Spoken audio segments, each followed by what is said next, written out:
The bar isn't perfect. Because when you have artists, when you have leaders, pastors that all they really talk about is the privilege of preaching the word of God and the privilege of being a Christian. They recite the scriptures of how you need to be strong when things are hard, but they don't actually talk about the fall and what to do when you do fall.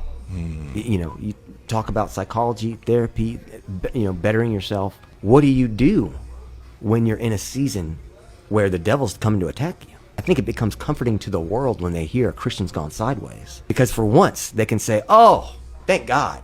Maybe I'll actually make it into heaven then.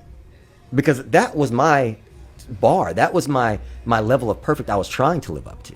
Or thought. Like, who do I talk to? And then when you kind of realize that the church isn't that open with those conversations, you start thinking about like, well, how do we get open? Because the world has it figured out. If I've got addiction, the world knows where to send me. Facts. They got so many places to send me. They got doctors to talk to. They got books to read. I was an alcoholic working at a church. People knew that outside the church, if you hung out with me, I always had a drink in my hand. Wow. But nobody really asked about it. It wasn't really something they wanted to talk about. Why not?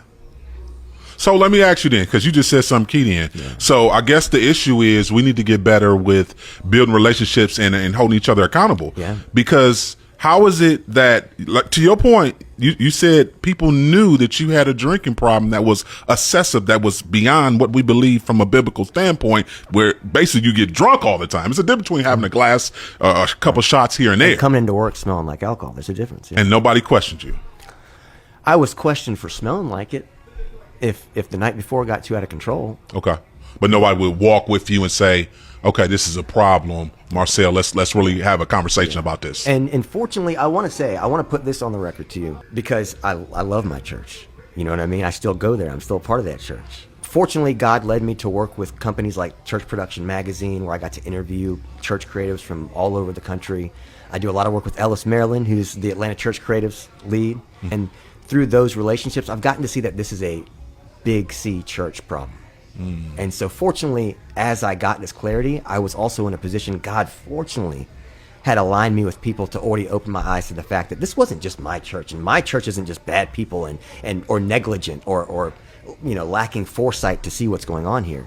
It's just more of a cultural problem, I think. Gotcha.